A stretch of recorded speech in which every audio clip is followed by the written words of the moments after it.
Hi everybody, कैसे हैं आप सभी। जय माता दी। आशा करती हूँ सब बहुत अच्छे से होंगे और बहुत अच्छे से प्रिपरेशन कर पा रहे होंगे। तो आज से मैं जैसे टारगेट वाइज मैंने टाइम टेबल दिया था उसके अकॉर्डिंग मैं एक एक टॉपिक आपका कवर करवाऊंगी। ठीक है, टारगेट मैंने दिया था टेलीग्राम चैनल में। वहाँ पे क्योंकि आप लोग अपना कर रहे थे अपनी स्पीड से, लेकिन हाँ आप लोगों को टाइम लग रहा था, तो आप लोगों ने मुझे कहा कि मैम आप ही लूसेंट से बता दीजिए क्या क्या इंपॉर्टेंट टॉपिक पढ़ने हैं। तो आज से ये इंपॉर्टेंट लूसेंट की वीडियो सीरीज चालू हो रही है, एक एक टॉपिक। जैसे आज मैंने अपने थंबनेल में देखा होगा, मैंने लिखा डे 1। ठीक है, target to be completed within 100 days मैंने मेंशन किया। तो आज डे 1 आप आज से मान के चलिए। तो फिजिक्स का आज इंपॉर्टेंट पार्ट हम कवर करेंगे। 3 दिन में साइंस कवर करना है, ठीक है, नहीं तो बहुत डिले हो जाएगा। तो आज साइंस का फिजिक्स का फर्स्ट पार्ट मैं स्टार्ट करने जा रही हूँ इस वीडियो में, ठीक है। और उसके बाद शाम में पार्ट 2 आ जाएगी, तो आज आपका फिजिक्स पूरा कंप्लीट हो जाएगा। कल आपको केमिस्ट्री का मिलेगा। इसी तरीके से मैं इकोनॉमिक्स की वीडियो डालूंगी, इसी तरीके से एग्रीकल्चर के इंपॉर्टेंट फैक्ट्स और जो भी इंपॉर्टेंट चीज़ें मुझे आरओ एग्जाम के बारे में शेयर करनी होगी। हिंदी की क्लासेस वो भी मैं ले लूंगी, हिंदी की इंपॉर्टेंट चीज़ें, हिंदी के इंपॉर्टेंट क्वेश्चंस, हिंदी में पर्यायवाची तत्सम तद्भव कैसे पढ़ने हैं, क्या सारी चीज़ें, वो सब A to Z आपको सारे सब्जेक्ट्स मैं कवर करवाऊंगी जितना मुझसे हो पाएगा, ठीक है। तो बस आप जुड़े रहिएगा चैनल के साथ। अगर आप न्यू बच्चे हैं तो प्लीज़ चैनल को सब्सक्राइब कर लीजिए और टेलीग्राम चैनल भी ज़रूर ज्वाइन कर लीजिए, एम सिविल सर्विसेज। आप यही देखेंगे, डीपी मिल जाएगी आपको टेलीग्राम पे, टाइप करेंगे तो यही आपको चैनल मिल जाएगा। नहीं तो डिस्क्रिप्शन लिंक में इस वीडियो के टेलीग्राम चैनल दिया हुआ है। डेली टारगेट वहाँ पे दिए जा रहे हैं और बच्चों की बहुत अच्छे से पढ़ाई हो रही है। तो आप भी प्लीज़ ज़रूर जुड़िए, अपने दोस्तों को भी जोड़िए, ताकि एक फैमिली बने अच्छी खासी, जिससे कि अच्छा खासा रिजल्ट आए, ठीक है। एक पीयर ग्रुप बने स्टडी करने का, ठीक है। तो चलिए बिना किसी देरी के हम स्विच करते हैं अपने बुक मोड पे, जहाँ पे मैंने सारी इंपॉर्टेंट चीज़ें मार्क की हुई हैं और आपको एक एक चीज़ मैं बताती हूँ, ठीक है। शाम को रात में 9 बजे वीडियो देखना मत भूलिएगा, क्योंकि इसी का फिजिक्स का पार्ट 2 यानी कंप्लीट हो जाएगा। फिजिक्स आज आपका वो रहेगी, ठीक है। Bye bye. चलिए अब शुरुआत करते हैं, स्विच ओवर करते हैं अपनी बुक मोड पे, ठीक है। चलिए फिर स्टार्ट करते हैं। देखिए ये फिजिक्स का टॉपिक आपका, ये मेरी नई वाली लूसेंट से है, ठीक है। नई वाली लूसेंट मैं रेफर करूँगी आप लोगों को भी कि आप लोग परचेज़ कर लीजिए। रीज़न बिंग काफ़ी सारी चीज़ें नई ऐड हुई हैं। बाकी अगर पुरानी है तो भी कोई दिक्कत नहीं है, कुछ चीज़ें पुरानी में भी अच्छी हैं। जैसे इस फिजिक्स में पोर्शन में मैंने देखा इन्होंने इलेक्ट्रोमैग्नेटिक वेव्स का डाला था, लेकिन स्पेक्ट्रम का नहीं डाला है, ठीक है। वो चीज़ पुरानी वाली में मिलेगी आपको। तो पुरानी भी है तो भी नई जाके ख़रीद लीजिए, ठीक है ना। और अगर कोई भी नहीं है तो नई तो लेनी है। चलिए स्टार्ट करते हैं। सबसे पहले फिजिक्स में आपको सिस्टम ऑफ यूनिट्स पढ़ना है, वो एक इंपॉर्टेंट चीज़ है, ठीक है। CGS system, MKS system, FES systems, SI units, जैसे मैंने याद किया है जो जो इंपॉर्टेंट पॉइंट्स हैं वो मैं डाल रही हूँ, वो आप देखिए आराम से, ठीक है। देन आपको length, mass, time, electric current, temperature, luminous intensity, amount of substance, इन सब की यूनिट्स ही आपको याद होनी चाहिए। रेडियन किसकी यूनिट है, स्टार रेडियन किसकी यूनिट है, ये सब याद होना चाहिए। देन आपको डिराइव्ड यूनिट्स कौन सी होती हैं, स्पेशली फोर्स और वर्क की पूछी जाती है, तो न्यूटन एंड जूल में डाइन एंड ईआरजी आपकी यूनिट होती है, ये पता होना चाहिए। अगर आपने प्रीवियस ईयर क्वेश्चन देखा होगा तो उसमें लाइट ईयर पे क्वेश्चन था। लाइट ईयर लेंथ की यूनिट होती है, कंफ्यूज मत होइएगा स्पीड से, ठीक है। Nautical mile, micron, angstrom, parsec, ये सारी लेंथ की यूनिट्स हैं। इसी तरीके से मास की आपको एक तरीके से याद करनी है, जिसमें इंपॉर्टेंट है चंद्रशेखर लिमिट। ये यूजुअली लोगों को डिस्टेंस लगता है क्योंकि लिमिट लिखा है ना, लेकिन ये होती मास की है, ठीक है। जस्ट लाइक लाइट ईयर में लोगों को लाइट लगता है तो स्पीड हो गया, नहीं, वो लेंथ का है, चंद्रशेखर लिमिट मास का है। उसी हिसाब से आगे चलते हैं। तो इसमें आपका टाइम में ट्रॉपिकल ईयर और लीप ईयर आपको पता होना चाहिए। लीप ईयर जिसमें 29 डेज होते हैं फरवरी में, और ट्रॉपिकल ईयर जिसमें टोटल सोलर एक्लिप्स आ गया किसी भी साल में, ठीक है। ये डेफिनेशन कभी कभार एक दो बार किसी स्टेट एग्जाम में पूछी गई है, यूपी में तो नहीं बट अदरवाइज। डायमेंशन एक बार बस गो थ्रू करिएगा, ज़्यादा इसको याद करने की जरूरत नहीं, बस एक बार गो थ्रू कर लेंगे तो आपके दिमाग में रहेगा, ठीक है। नेक्स्ट आते हैं मोशन पे। टॉपिक मोशन आता है आपका। मोशन में स्केलर वेक्टर क्वांटिटीज़ इंपॉर्टेंट है, ठीक है। और इनकी भाई डेफिनेशन आपको याद करनी है। इसके स्केलर में मैग्नीट्यूड होता है, डायरेक्शन नहीं होती, वेक्टर में दोनों चीज़ें होती हैं, ठीक है। उसके बावजूद लेकिन जो इलेक्ट्रिक करंट है, ठीक है, कहते हैं जो ट्रायंगल लॉ को ओबे करता है वो वेक्टर क्वांटिटी है, लेकिन इलेक्ट्रिक करंट एक एक्सेप्शन है, ठीक है। वो ट्रायंगल लॉ को ओबे नहीं करता है, इसीलिए वो स्केलर क्वांटिटी है, जबकि उसमें डायरेक्शन है, ठीक है। ये चीज़ हो गई, ऐसे आपको याद करना है। ऐसे इंपॉर्टेंट पॉइंट्स जैसे मैंने मार्क किए हैं ऐसे आपको मार्क करके याद करना है, पूरी बुक नहीं पढ़नी है, दोबारा बता रही हूँ। डिस्टेंस स्केलर क्वांटिटी है, डिस्प्लेसमेंट वेक्टर क्वांटिटी है। उसके बाद एवरेज स्पीड का आपको फॉर्मूला याद कर लेना है। एक्सेलरेशन की डेफिनेशन मैंने अंडरलाइन कर दी है, क्या पता डायरेक्ट क्वेश्चन पूछ लेते हैं। लॉज ऑफ मोशन आपको पढ़ने हैं, ठीक है।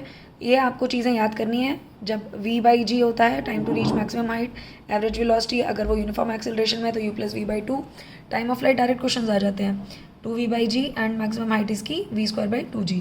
सर्कुलर मोशन में आपका सिंपल जो भी चीज़ आती है वो आती है कि भाई आपकी स्पीड क्या चेंज होगी नहीं होगी, वेलोसिटी क्या रहने वाली है, एक्सेलरेटेड मोशन होगा तब क्या चेंजेस होंगे, ये सारी चीज़ें, तो ये आपको इसमें से पढ़ लेना है। ठीक है। फिर उसके बाद आपका आता है न्यूटन्स लॉ ऑफ मोशन में एक बार बुक पूछा गया था, तो बुक थी उनकी प्रिंसिपिया जो उन्होंने 1687 में रिलीज़ की थी, उसमें उन्होंने सारे लॉज बताए थे। फिर उसके बाद उनके वही फर्स्ट लॉ पे इनर्शिया की डेफिनेशन है, जो डेफिनेशन ऑफ फोर्स है। ऐसे क्वेश्चन पूछ लेते हैं कि फर्स्ट लॉ में क्या डिफाइन है, तो definition of force has been defined. Momentum आपका बताया गया मास इंटू वेलोसिटी, ठीक है। सेकंड लॉ ऑफ मोशन में force is equal to M A, ये आपका फॉर्मूला आ जाता है, ठीक है। Force is equal to mass into acceleration, ये फॉर्मूला आ गया था, ठीक है। तो सेकंड लॉ हमेशा मैग्नीट्यूड या स्ट्रेंथ बताता है फोर्स का। ये ऐसे पूछ लेते हैं डेफिनेशन कि what does the second law define, so it defines the magnitude और strength of force, right. Then उसके बाद थर्ड लॉ आ जाता है। Third law every action has an equal and opposite reaction, ठीक है। रॉकेट पे क्वेश्चन आ जाता है कि ये कौन से प्रिंसिपल पे वर्क करता है, then it is running on the principle of conservation of linear momentum, ठीक है। चलिए आगे चलते हैं। इम्पल्स, इम्पल्स का फॉर्मूला डायरेक्ट पूछ लेते हैं, force into time that is change in momentum. Friction के ऊपर बात आती है तो स्टैटिक और काइनेटिक दो टाइप के फ्रिक्शन होते हैं, ठीक है। लिमिटिंग फ्रिक्शन के ऊपर डेफिनेशन कभी कभार पूछ ली गई है, देखा गया है कि मैक्सिमम वैल्यू जो है स्टैटिक फ्रिक्शन की वो लिमिटिंग फ्रिक्शन होती है, और काइनेटिक फ्रिक्शन हमेशा लिमिटिंग फ्रिक्शन से कम होता है। ये इंपॉर्टेंट पॉइंट मैंने मार्क किया है। रोलिंग फ्रिक्शन काइनेटिक फ्रिक्शन से सबसे कम होता है, तो ये इनमें ये रिलेशन आता है, सबसे कम होता है रोलिंग फ्रिक्शन, फिर काइनेटिक फ्रिक्शन, फिर स्टैटिक फ्रिक्शन या लिमिटिंग फ्रिक्शन। सेंट्रीपिटल फोर्स क्या होती है, mv²/r, और इसके जो काउंटर में लगती है वो होती है सेंट्रीफ्यूगल फोर्स, बट यूजुअली वो काउंटर नहीं, मतलब हम कहते हैं बस वो एक इक्वल एंड ऑपोजिट फोर्स होती है। और हमें पता होना चाहिए कि ये जो मक्खन निकाल पाते हैं हम, ठीक है, क्रीम सेपरेटर जो होता है या ड्रायर होता है मशीन का, ये सब सेंट्रीफ्यूगेशन पे काम करते हैं। ये क्वेश्चन आ जाता है कि क्रीम सेपरेटर आपका किस प्रिंसिपल पे वर्क करता है, तो सेंट्रीफ्यूगेशन पे, ठीक है। मोमेंट ऑफ फोर्स का सिंपल एक फॉर्मूला, फोर्स इनटू मोमेंटम, ज़्यादा इसमें नहीं पढ़ना है, इक्विलिब्रियम कुछ पढ़ना नहीं है इसमें, बेकार चीज़ें, ठीक है। सिर्फ फिर आता है वर्क एनर्जी पारी, एक इंपॉर्टेंट है। वर्क होता है एफ एस कॉस थीटा, यानी ये डिस्प्लेसमेंट आपका क्या है, थीटा एंगल फोर्स और डिस्प्लेसमेंट के बीच में होता है, ठीक है। ये फॉर्मूला बेस्ड क्वेश्चन आ जाते हैं कभी कभी कि अगर ये सेम डायरेक्शन में लग रहा है तो कॉस थीटा क्या हो जाएगा, ठीक है। सेम डायरेक्शन में लग रहा है तो कॉस थीटा आपका 0 हो जाएगा, ठीक है। तो कॉस थीटा 0 हो जाएगा तो 1 हो जाएगा, तो W equal to F S आ जाता है। बट यही चीज़ अगर परपेंडिकुलर है तो कॉस 90 0 होता है, ठीक है, तो वर्क 0 हो जाएगा, ठीक है। सिंपल चीज़ें ऐसे फॉर्मूले बेस्ड आ जाती हैं। एनर्जी इज स्केलर क्वांटिटी, इसलिए इसकी यूनिट जूल है। पोटेंशियल एनर्जी के ऊपर सिंपल चीज़ें हैं, ज़्यादा कुछ नहीं पढ़ना है। काइनेटिक एनर्जी का फॉर्मूला हाफ mv² और पोटेंशियल एनर्जी का फॉर्मूला mgh, बस इतना याद करना है। बट ये अब आ जाती है टेबल, पिंक टेबल्स जितनी भी लूसेंट में दी हैं वो इंपॉर्टेंट है, वो आपको याद करनी ही करनी है। ये आपको अच्छे से याद करना है कि कौन से इक्विपमेंट का क्या प्रिंसिपल है, ठीक है। जैसे डायनोमो आता है क्वेश्चन तो मैकेनिकल एनर्जी इलेक्ट्रिकल एनर्जी में जाती है, सोलर सेल पे आता है सोलर एनर्जी इलेक्ट्रिकल एनर्जी में जाती है, और इलेक्ट्रिक मोटर ये डायनोमो का ऑपोजिट है, वहाँ पे मैकेनिकल इलेक्ट्रिकल में हो रही थी, यहाँ इलेक्ट्रिकल मैकेनिकल में। रिलेशन आ जाता है मोमेंटम और काइनेटिक एनर्जी का, तो K इक्वल टू p²/2m, ये एक इंपॉर्टेंट चीज़ है। किलोवाट आवर का कभी कभी पूछ लिया गया था कि उसमें कितने जूल्स होते हैं, तो 3.6 × 10⁶ जूल्स, ये आपको याद होना चाहिए, ठीक है। G का कभी कभार वैल्यू पूछ ली गई है, that is 6.67 × 10⁻11 newton metre square upon kg², ठीक है। और इसका फॉर्मूला आ जाता है डायरेक्ट Gm1m2/r², ठीक है। इतनी चीज़ें। देन उसके बाद बात आती है, ये इंपॉर्टेंट पॉइंट है कि एक्सेलरेशन जो है आपका वो इंडिपेंडेंट होता है शेप, साइज और मास, ठीक है। ये पूछ लेते हैं कभी कभी एक्सेलरेशन किस पे डिपेंड कर रहा है, स्टेटमेंट 1, स्टेटमेंट 2, ठीक है, स्टेटमेंट 3 कौन सी फॉलो हो रही है, ऐसे पूछ लेते हैं, ठीक है। और उसके बाद जो इंपॉर्टेंट चीज़ आती है वो ये variation of weight. Variation of weight ज़रूर पूछता है कि जी जो है कहाँ पे मैक्सिमम है, पोल्स पे, मिनिमम कहाँ है, इक्वेटर पे, डिक्रीज़ कर रहा है कि इंक्रीज़ कर रहा है, रोटेशन ऑफ अर्थ से तो डिक्रीज़ कर रहा है, इवन एंगुलर इन स्पीड अगर इंक्रीज़ हो रही है तो भी डिक्रीज़ कर रहा है, ठीक है। तो ये सारी चीज़ें पूछ लेते हैं, ऐसे आपको पढ़ना है। फिर weight of the body lift, अगर लिफ्ट स्टेशनरी है, मूव कर रही है यूनिफॉर्म स्पीड से, तब क्या होगा वेट। अगर ऊपर एक्सेलरेशन के साथ जा रही है तब क्या होगा, ज़्यादा होगा, ठीक है। अगर नीचे आ रही है एक्सेलरेशन के साथ, ठीक है, तब क्या हो जाएगा, कम हो जाएगा एक्चुअल वेट से। तो ये चीज़ें पूछ लेता है। केपलर्स लॉ ज़रूर पूछ लेता है क्योंकि उसमें अपोजी पेरिजी का कंसेप्ट आता है। तो स्पीड ऑफ द प्लैनेट जो है वो मैक्सिमम होती है पेरिजी पे और मिनिमम होती है अपोजी पे, ठीक है, ये चीज़ है। तो T² is always proportional to R², इसमें पता होना चाहिए कि T is the period of revolution and R is the mean distance, ठीक है, ये चीज़ इंपॉर्टेंट है। देन उसके बाद बात आती है ऑर्बिटल स्पीड। आपकी ऑर्बिटल स्पीड हमेशा इंडिपेंडेंट होती है मास से, ठीक है, ये इंपॉर्टेंट पॉइंट है, ये आप देख सकते हैं। देन उसके बाद आता है जियो स्टेशनरी सैटेलाइट, उसमें ये चीज़ आ जाती है आपका आर्थर सी क्लार्क, ये थे जिन्होंने फर्स्ट प्रेडिक्ट किया था जो कम्युनिकेशन सैटेलाइट है वो हम जियो सिंक्रोनस ऑर्बिट में प्लेस कर सकते हैं, ठीक है। इसमें एस्केप वेलोसिटी के कॉन्सेप्ट पे क्वेश्चन आता है कि अर्थ की एस्केप वेलोसिटी क्या है, मून की एस्केप वेलोसिटी क्या है, and what is the escape velocity, यानी मिनिमम वेलोसिटी जिससे हम बॉडी को फेंकेंगे कि वो अर्थ की सर्फेस को छोड़ दे ताकि वो ग्रेविटेशनल फील्ड ऑफ अर्थ को से बाहर हो जाए और कभी वापस ना आए, ठीक है। इन क्वेश्चन पे डायरेक्ट आ जाते हैं फॉर्मूले बेस्ड क्वेश्चन, तो आप एक बार देख सकते हैं, ज़्यादा कुछ इसमें दिमाग लगाने की ज़रूरत नहीं है, ठीक है। फिर एटमॉस्फेरिक प्रेशर आ जाता है, ये पूछ लेते हैं यूजुअली कि एटमॉस्फेरिक प्रेशर की यूनिट क्या है, दैट इज़ बार। 1 बार में कितना होता है, 10⁵ न्यूटन पर मीटर स्क्वायर, ठीक है। इंपॉर्टेंट ये होता है कि एटमॉस्फेरिक प्रेशर हमेशा ऑल्टीट्यूड के साथ डिक्रीज करता है, ठीक है, तभी सांस फूलने लगती है लोगों की फ्लाइट में, ठीक है। इसकी एप्लीकेशंस पे क्वेश्चन आ जाते हैं, ठीक है ना, जैसे why it is difficult to cook on the mountain because of this, like atmospheric pressure decreases with altitude, ठीक है। फाउंटेन पेन पैसेंजर की लीक कर रही है एरोप्लेन में because of the same principle, ठीक है। एटमॉस्फेरिक प्रेशर को बैरोमीटर से मेजर करते हैं, इस पर डायरेक्ट क्वेश्चन आ गया है, ठीक है। With the help of barometer we can forecast the weather, ठीक है। अगर धीरे गिर रहा है, स्लो फॉल है, तो हमें पता लग जाएगा कि रेन होने वाली है, यानी बारिश होने वाली है। अगर धीरे से बढ़ रहा है तो हमें पता लग जाएगा कि क्लियर वेदर है, ठीक है। इस पर डायरेक्ट क्वेश्चन वन लाइनर आ जाते हैं और कुछ नहीं है। प्रेशर किसी भी स्टैटिक लिक्विड का सेम वैल्यू होती है सारे डायरेक्शन में, ठीक है। प्रेशर किसी भी पॉइंट पे लिक्विड का प्रोपोर्शन होता है उसकी डेप्थ से, ठीक है। ये आपको पढ़ने वाली चीज़ है। पास्कल लॉ एक इंपॉर्टेंट चीज़ है क्योंकि उसी पे बेस्ड आता है hydraulic lift and hydraulic press. वो बस पूछ लेंगे सिंपल कि हाइड्रोलिक लिफ्ट और हाइड्रोलिक प्रेस का प्रिंसिपल क्या है, तो Pascal law. Buoyant force और आर्किमिडीज प्रिंसिपल सबको पता होगा, इसलिए मैंने इसे अंडरलाइन नहीं किया क्योंकि मुझे पता है, तो मैंने इसको किया भी नहीं है, ठीक है। तो यहाँ तक ये पूरा आप छोड़ सकते हैं। फिर सीधा आता है मेटा सेंटर। एक बार बस पढ़ लीजिएगा कि मेटा सेंटर क्या है। That should always be higher than the centre of the gravity of the body, ठीक है। डेंसिटी क्या है, that is mass per unit volume, और इसकी यूनिट होती है केजी पर मीटर क्यूब। अगर आपको फॉर्मूला पता है तो आप यूनिट अपने आप डिराइव कर सकते हैं, उसमें कोई डाउट नहीं है, ठीक है। Relative density is always density of material and density of water at 4 degree centigrade. 4 degree पे ही लेगा, वो क्यों लेगा अभी मैं बताती हूँ। और रिलेटिव डेंसिटी एक रेशो, इसलिए वो यूनिटलेस है। क्वेश्चन आ जाता है what is the unit of relative density, 3-4 option देंगे, उसमें एक ऑप्शन यूनिटलेस भी होगा, तो unitless is the correct answer, ठीक है। रिलेटिव डेंसिटी किससे मेजर होती है, that is being measured by hydrometer, ठीक है। और डेंसिटी जो है सी वाटर की हमेशा नॉर्मल वाटर से ज़्यादा होती है, इसीलिए जो सी वाटर होता है ना उसमें तैरना आसान होता है। अभी आप जैसे मैं स्विमिंग कर रही हूँ, मैं आपको बता सकती हूँ नदियों में तैरना आसान है as compare to swimming pool, और समुद्रों में तैरना और आसान है एज़ कम्पेयर टू नदियाँ और स्विमिंग पूल, ठीक है। क्योंकि समुद्र में क्या होता है भाई, घनत्व उसका ज़्यादा है, डेंसिटी ज़्यादा है, रीजन बीइंग इज उसमें नमक है, ठीक है। Purity of milk is measured by lactometer, ये क्वेश्चन आया है, ठीक है। देन उसके बाद बात आती है आपका cohesive force, adhesive force, surface tension. ये आपको पढ़ना जरूरी है। कोहेसिव फोर्स हमेशा सेम सब्सटेंस में लगते हैं, जैसे कि सॉलिड में ये सबसे ज़्यादा होती है और गैसेज में सबसे कम। मैंने यहाँ पे बनाया हुआ है सॉलिड, लिक्विड, गैस, ठीक है। Maximum solid, least in gases. Cohesive force, adhesive force and surface tension, ये तीनों चीज़ें आपको पढ़नी है, इसलिए मैंने यहाँ पे लिख दिया ऊपर, मैं ऐसे लिखती हूँ, ठीक है। मैंने यहाँ पे आप लोगों के सुलभता के लिए मैंने लिखा भी है, आप लोगों के लिए भी, इनफैक्ट आप ही लोगों के लिए, मुझे तो खैर पता ही था कि डायरेक्ट क्वेश्चन है, मैंने आप लोगों को क्योंकि बनाना था, ये वीडियो इंपॉर्टेंट है, ठीक है। और मैं ऐसे ही बनाती जाऊँगी हर टॉपिक के लिए, तो प्लीज़ चैनल से जुड़े रहिएगा, सब्सक्राइब करिए अगर आप नए हैं, और अगर आप पुराने बच्चे हैं तो प्लीज़ अपने फ्रेंड्स को भी बताइए, ठीक है, ताकि उनकी भी हेल्प हो जाए, वो कोचिंग के चक्रों में ना पड़े, उनके पैसे बर्बाद ना हो, ठीक है। इतनी फ्री ऑफ कॉस्ट में बढ़िया से गाइडेंस दे रही हूँ और उनको इधर उधर भटकने की ज़रूरत भी नहीं है। और जो भी लखनऊ के बच्चे हैं वो प्लीज़ टेलीग्राम चैनल ज़रूर ज्वाइन कर लें, क्योंकि हो सकता है मैं एक मीटअप अरेंज करूँ, ठीक है, जहाँ पे आप डाउट सेशन पूछ सकते हैं, हम लोग कहीं मिल लेंगे, ठीक है। सब लोग जितनी भी गर्ल्स हैं और जितने भी बॉयज़ हैं, we all will meet up together, कहीं एक लाइव क्लास ऐसे ही कंडक्ट कर लेंगे बैठ के अपना कहीं पे भी, ठीक है। Will see to it. खैर अभी लाइव सेशन संडे को आएगा शाम 5 बजे, और सैटरडे को रिवीजन होगा, ठीक है, वो मैं टाइम बता दूंगी। चलिए आगे चलते हैं। सरफेस टेंशन क्या होती है। सरफेस टेंशन प्रॉपर्टी है भाई, जिसकी वजह से जो वाटर ड्रॉपलेट्स है ना वो गोल क्यों हो जाती हैं जब धरती की सतह छूने लगती हैं, ठीक है। तो it has a tendency to have the area of its free surface, ठीक है, मिनिमम, मैक्सिमम नहीं, ये क्वेश्चन पूछता है मिनिमम सरफेस या मैक्सिमम, मिनिमम। एडेसिव फोर्सेज होती हैं जो डिफरेंट सब्सटेंसेस के बीच में लगती हैं, ठीक है। डिफरेंट सब्सटेंसेस के बीच में लग रही हैं तो एडेसिव, सेम सब्सटेंसेस के बीच में लग रही हैं तो कोहेसिव, राइट। देन उसके बाद सरफेस टेंशन का फॉर्मूला आ जाता है T=F/L, ठीक है, आपका सिंपल चीज़ आ जाती है। Now according to the definition unit of surface tension is joule per metre square, ये इंपॉर्टेंट है, आपको याद करना चाहिए। सरफेस टेंशन जो लिक्विड है वो डिक्रीज करता है with increase in temperature, important point है, इस पर डायरेक्ट क्वेश्चन आता है। What does the surface tension of liquid shows the tendency, what happens to the surface tension of liquid when there is an increase in temperature, decreases, increases, remains the same, none of these, ऐसे दे देगा तो decreases, ठीक है, and becomes zero at the critical temperature। Capillarity क्या है, एक phenomenon है कि हम कैपिलरी ट्यूब को पानी में डाल दें तो उसके बाद जो असेंड करेगा वाटर डिसेंड करेगा तो वो कैपिलैरिटी हो जाता है।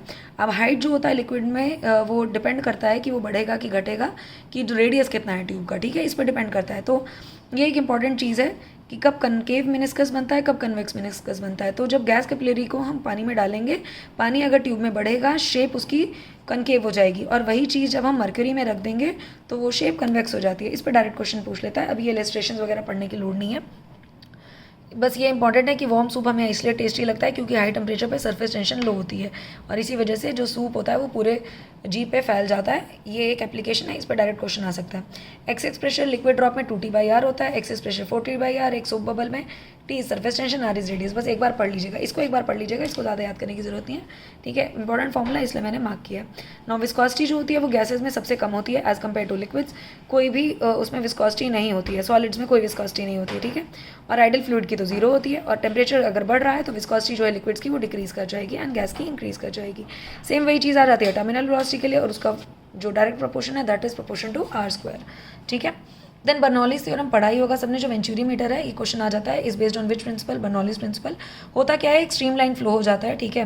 वो एक इनकम्प्रेसिबल नॉन विस्कस फ्लूइड होता है। अगर उसे हम ट्यूब से निकालेंगे तो टोटल एनर्जी जो है means sum total of pressure, potential and kinetic energy per unit volume of liquid is same at all points. याद होगा अगर किसी को ऐसे करके बना था, ठीक है, बर्नौली प्रिंसिपल था ऐसे ऐसे ऐसे करके, ठीक है। आपकी अगर याद हो 11th-12th में, ठीक है, सेम आती है एनर्जी, राइट, जो भी नॉन मेडिकल स्ट्रीम से होंगे, ठीक है। हुक्स लॉ आ जाता है। Hooke's law is an important part because वो इलास्टिक लिमिट को डिफाइन करता है, तो उसमें stress is directly proportional to strain, ये चीज़ आती है। Young's modulus of elasticity, bulk modulus of elasticity and rigidity modulus एन जो होता है, इसको आप बस याद कर लीजिए। फॉर्मूला सिंपल है, ज़्यादा कुछ नहीं पढ़ना है। सिंपल हार्मोनिक मोन ये सब कुछ नहीं देखना, हमें टाइम पीरियड पे चल लेंगे बस। टाइम पीरियड क्योंकि इंपॉर्टेंट है, टाइम पीरियड एंड फ्रीक्वेंसी वो बोलता है कि फ्रीक्वेंसी क्या होती है और टाइम पीरियड क्या होता है, ठीक है। और ये इंपॉर्टेंट चीज़ है, करेक्टरिस्टिक्स ऑफ आपका सिंपल हार्मोनिक मोशन, ये ज़रूर पूछ लेते हैं, ठीक है। तो कोई भी फोर्स जो है उस टाइम पे सिंपल हार्मोनिक मोशन पे नहीं लगती है। वेलोसिटी मैक्सिमम होती है जब वो मीन पोजीशन पे होता है, काइनेटिक एनर्जी भी मैक्सिमम है, पोटेंशियल एनर्जी जीरो है। इसी का वाइस वर्सा हो जाता है जब वो एक्सट्रीम एंड पे पहुंच जाता है, kinetic energy zero, potential energy maximum, velocity zero, ठीक है। ये सारी चीज़ें, यही उसका फॉर्मूला है। और मून पे 1/6 हो जाती है वैल्यू ऑफ द ग्रेविटी, ये पूछ सकते हैं हम, ठीक है। सेकंड पेंडुलम क्या होता है, यूजुअली लोग सोचते हैं जिसका टाइम पीरियड 1 सेकंड है, पर नहीं, यहीं पे आप गलती करते हैं, उसका टाइम पीरियड 2 सेकंड होता है और लेंथ उसकी अप्रॉक्सीमेटली 1 मीटर होती है, ठीक है।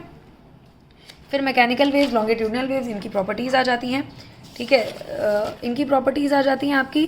ट्रांसवर्स वेव्स और लॉन्गिट्यूडनल वेव्स आपको ज़रूर पढ़ना है। मैकेनिकल वेव्स वो हैं जिनको भैया एक तरीके से मैं दिखा दूँ आपको, इनको जो चाहिए होता है मीडियम चाहिए होता है, ठीक है, इनको मीडियम चाहिए होता है। इसी की दो टाइप्स हैं, ट्रांसवर्स एंड लॉन्गिट्यूडनल। लॉन्गिट्यूडनल अगर सेम स्ट्रीम लाइन है और ट्रांसवर्स अगर परपेंडिकुलर पड़ रहा है, ठीक है, तो ये चीज़ आप याद रखिएगा, ठीक है। तो अब उसके बाद बात आती है, इनकी प्रॉपर्टीज़ आ जाती है।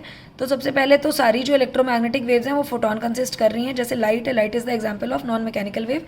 इलेक्ट्रोमैग्नेटिक जिन्हें मीडियम की जरूरत नहीं है वो वैक्यूम में भी प्रोपोगेट हो जाती हैं, ठीक है।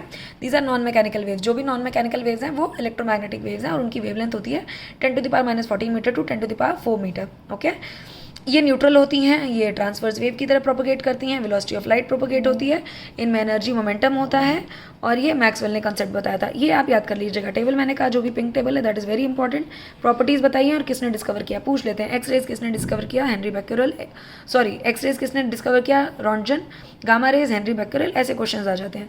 इलेक्ट्रोमैग्नेटिक वेव्स की जो वेवलेंथ है that is being ranged upon 10⁻³ metre to 10⁻² metre और ये माइक्रोवेव्स कहलाती हैं। एम्पलीट्यूड और वेवलेंथ पे क्वेश्चन आ जाते हैं, इसलिए मैंने ये इंपॉर्टेंट मार्क किया हुआ है, ठीक है।